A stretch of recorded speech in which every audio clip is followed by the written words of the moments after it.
Hello, আসসালামু আলাইকুম কমার্সের শিক্ষার্থীরা, ফার্স্ট ইয়ার। তো সেক্ষেত্রে ফার্স্ট ইয়ারে ব্যবসা সংগঠন ব্যবস্থাপনার জন্য তোমাদের 5টা চ্যাপ্টারের মধ্যে আমি তোমাদের আজকে 4টা চ্যাপ্টারের সাজেশনস দিয়ে দিব।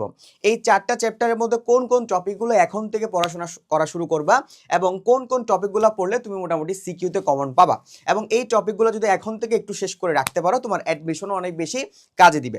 আসো আমি একটু তোমাকে ক খ এবং গ ঘর জন্য তোমাকে আমি কি দিয়ে দিচ্ছি, সাজেশনসটা দিয়ে দিচ্ছি। সেক্ষেত্রে হচ্ছে প্রথম চ্যাপ্টার ব্যবসা সংগঠন এবং ব্যবস্থাপনার ব্যবসায়ের মৌলিক ধারণা।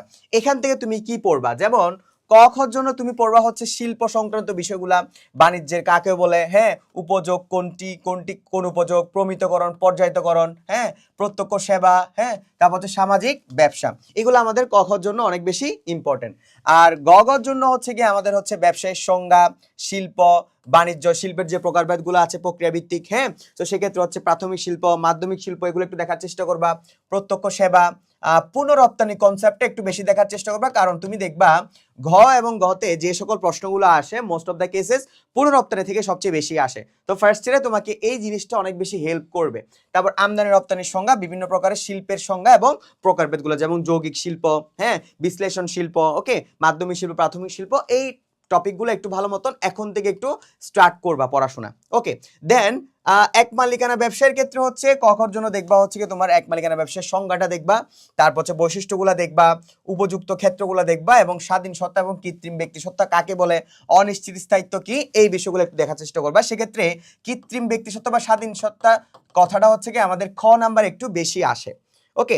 এরপরে হচ্ছে সবশেষে তুমি গগর জন্য দেখবা হচ্ছে এক মালিকানা ব্যবসায়ের ধারণাগুলো দেখবা, তারপর হচ্ছে তোমাকে একটা ব্যবসায়ের টাইপ দিয়ে দিবে, তোমাকে বলবে যে একজন মালিক সব কাজ করে, সেক্ষেত্রে এটা কোন ধরনের ব্যবসা হতে পারে, তুমি অবশ্যই অ্যান্সার করবা এক মালিকানা ব্যবসা। তো এই ধরনের তোমাকে কিছু ক্লু দিয়ে দিবে, হ্যাঁ, এই ক্লু ধরে তুমি তোমার সৃজনশীল প্রশ্নগুলো লিখতে হবে, এবং সবচেয়ে বেশি আসে হচ্ছে গিয়ে এক মালিকানা ব্যবসার বৈশিষ্ট্যগুলো সিকিউতে একটু বেশি আসে, এবং উপযুক্ত ক্ষেত্রগুলা, তার পাশাপাশি সুবিধা অসুবিধা লিখতে জানতে হবে, কোনটা সুবিধা এবং কোনটা অসুবিধা, এবং সবশেষে দেখবা হচ্ছে টিকে থাকার কারণ, মানে এক মালিকানা ব্যবসা কেন বৃহদায়তন ব্যবসায়ের পাশাপাশি টিকে আছে এখনো, কেন বিশ্বের প্রায় 85% ব্যবসা এক মালিকানা ব্যবসা, এটা একটু তুমি ইমপ্লিমেন্ট করার চেষ্টা করবা। সো টিকে থাকার কারণটা একটু লেখার চেষ্টা করবা।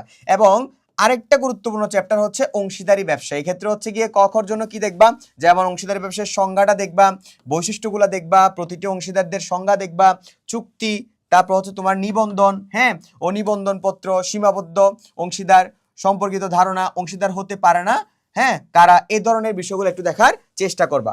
এবং সবশেষে দেখবা হচ্ছে গগর জন্য অংশীদারদের প্রকারভেদ, যেমন হচ্ছে ঘুমন্ত অংশীদার, কর্মী অংশীদারের বৈশিষ্ট্যগুলো কি কি, ঘুমন্ত অংশীদারগুলো কি কি, তারপর হচ্ছে তোমার সাধারণ অংশীদারগুলো কি কি, বিধিবদ্ধ অংশীদারগুলো কি কি, ওকে। সো এই টাইপের প্রশ্নগুলো একটু আমাদের বেশি আসে। তারপর বিলোপ সাধনের প্রকারভেদগুলো একটু দেখবা, কতভাবে বিলোপ সাধন হয়, সকলে একমত হয়ে, বাধ্যতামূলকভাবে, বিশেষ ঘটনার প্রেক্ষিতে, বিজ্ঞপ্তি দিয়ে, আদালতের মাধ্যমে, এই ধরনের বিলোপ সাধন পদ্ধতিগুলো থেকে আমাদের সিকিউতে একটু বেশি আসে।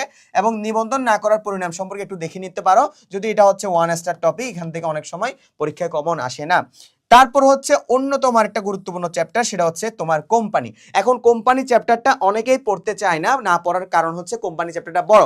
এখন তোমাদের যাদের কোম্পানি নিয়ে যাদের প্রবলেম আছে, তোমরা তাহলে আমাদের এই যে একাডেমিক অ্যাডমিশন কোর্সটা এনরোল করে নিতে পারো। এখানে আমরা মোটামুটি কোম্পানির চ্যাপ্টারটাকে খুব ভালো মতো বিশ্লেষণ করেছি, এবং প্রত্যেকটা চ্যাপ্টার এখানে যা যা দেখাচ্ছি এগুলো প্রত্যেকটার খুব শর্টকাট টেকনিক সহ এই কোর্সে সবকিছুই দেওয়া আছে।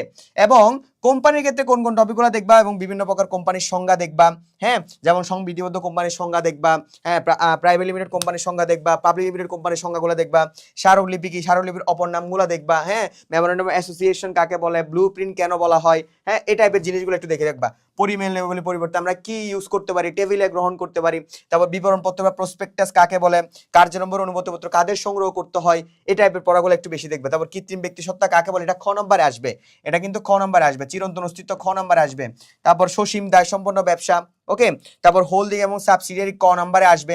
তো এই ক্ষেত্রে হচ্ছে এই টপিকগুলো একটু ভালো মতো দেখার চেষ্টা করবে। এবং সবশেষে ঘ এবং ঘ এর জন্য আমরা যে টপিকগুলো দেখবো সেটা হচ্ছে বিভিন্ন প্রকার কোম্পানি, বিভিন্ন প্রকারের যে কোম্পানির টাইপগুলো আছে, হ্যাঁ, হোল্ডিং কোম্পানি, সাবসিডিয়ারি কোম্পানি, বিদেশি কোম্পানি, দেশি কোম্পানি, হ্যাঁ, তারপর হচ্ছে তোমার প্রাইভেট লিমিটেড, পাবলিক লিমিটেড, তারপর হচ্ছে কোম্পানির দলিল সমূহ দেখবা, কোন দুইটা সবচেয়ে গুরুত্বপূর্ণ দলিল, স্মারকলিপির ধারাগুলো একটু দেখার চেষ্টা করবা, নাম, ঠিকানা, উদ্দেশ্য, দায়, মূলধন, সম্মতি, যেটা 6টা ধারা আছে ওগুলো একটু দেখার চেষ্টা করবা। বিভিন্ন প্রকার শেয়ার, সবচেয়ে বেশি দেখবা হচ্ছে শেয়ারের প্রকারভেদগুলো আছে, কারণ এই সাধারণ শেয়ার, অগ্রাধিকার শেয়ার, হ্যাঁ, বিলম্বিত শেয়ার, এগুলো থেকে কিন্তু সবচেয়ে বেশি আসবে। বোনাস শেয়ার, হ্যাঁ, ওদের বৈশিষ্ট্যগুলো, সাধারণ শেয়ারের বৈশিষ্ট্যগুলো কি কি, অগ্রাধিকার শেয়ারের বৈশিষ্ট্যগুলো কি কি, বোনাস শেয়ারকে কেন হচ্ছে কি তোমার অনগদ লেনদেন বলা হয়, হ্যাঁ, তারপর হচ্ছে তোমার লভ্যাংশের বিপরীতে কেন বোনাস শেয়ার দেওয়া হয়, এই বিষয়গুলো একটু দেখার চেষ্টা করবা। এবং প্রাইভেট কোম্পানি পাবলিক কোম্পানিতে রূপান্তর বিষয়টা একটু দেখবা, এবং এটার জন্য একটা ধারাও আছে। সো এই ছিল হচ্ছে কি আমাদের প্রথম 5টা চ্যাপ্টারের মধ্যে 4টা চ্যাপ্টারের জন্য তোমাদের সাজেশনস। এবং তোমাদের এখন যারা 27 ব্যাচ ফার্স্ট ইয়ারে আছো, তোমাদের এখন একটু সাজেশনস নির্ভর পড়াশোনা করতে হবে, প্লাস তোমাদের একটু ডিপলি পড়াশোনা করতে হবে। সেক্ষেত্রে তোমরা চাইলে আমাদের 27 ব্যাচের একাডেমিক অ্যাডমিশন কোর্সে এনরোল করে নিতে পারো। এক্ষেত্রে আমরা একাডেমিককে ভালো মতন ফোকাস করে অ্যাডমিশনটাকে গুছিয়ে দিয়েছি। সে পর্যন্ত সবাই ভালো থাকবে এবং সুস্থ থাকবা। আসসালামু আলাইকুম।